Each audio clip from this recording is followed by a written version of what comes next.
To add bills to the bill dispenser, you first need to remove the cassette by pushing the button on the left-hand side, slide the cassette out, and find a safe area to open the cassette. The cassette is opened by sliding the lever on the front of the cassette to the right-hand side and lifting on the top of the cassette. Once the cassette is open, slide the tray back and it will lock into position. It's sometimes easier to have set stacks of money in certain increments. In this case, we have $100 increments, and if you mark each set of bills with a line, when they're placed in the cassette, you'll know how much money very easily is in the cassette at all times.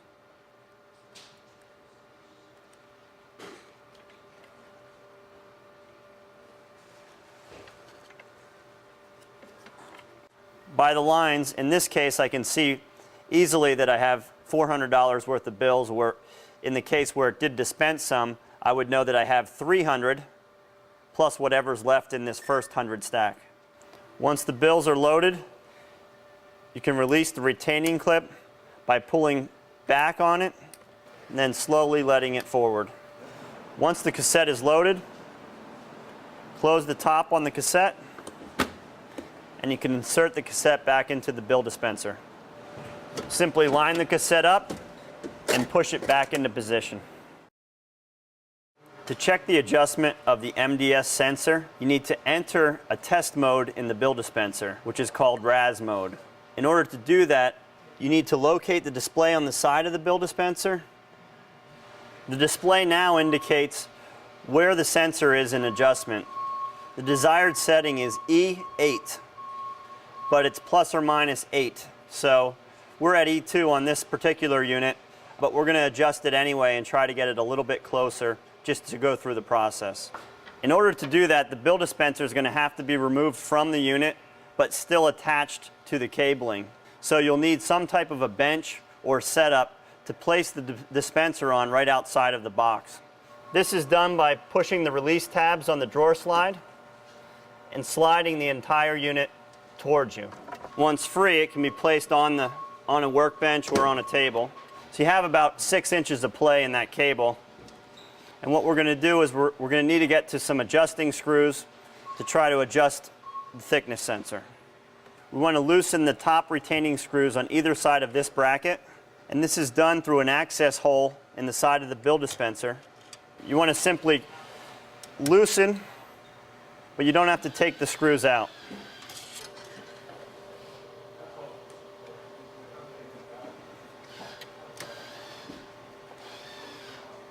Once the locking screws are loose, then you're going to need a slotted screwdriver, and the adjustment,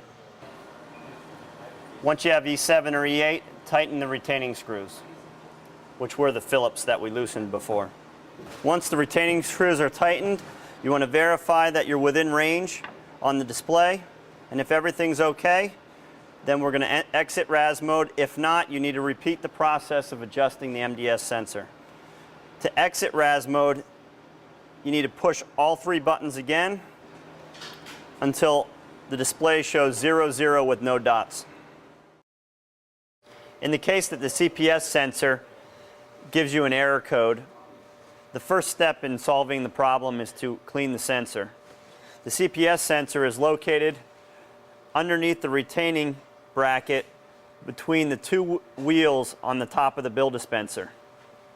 To clean this sensor, simply take some canned air and spray it all through this area.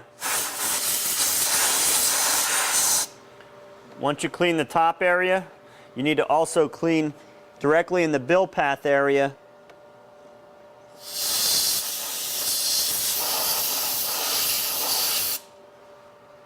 To clean the reject sensor, which is the RJS sensor, you first need to remove the cassette, locate the sensor, which is on the ceiling of where the cassette goes, spray out both sides of the sensor, one where the cutout is, and then the other is towards the front of the unit. To clean the MDS sensor, you need to extend the drawer slides by depressing the releases on the sides of the drawer slides and pulling the dispenser towards you. You just want to pull it slightly so that you can just see the sensor underneath the screen. On a separate unit that we have pulled out, it's easier to see the sensor and the area where dirt can collect behind it. All you need to do is simply blow this entire area out with air.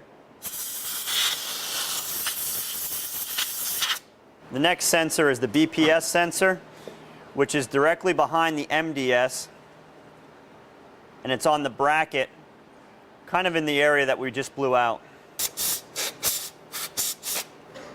To clean the PS1 sensor, we have to locate the open-close tabs and actually depress the open so that we can get to the PS1 sensor.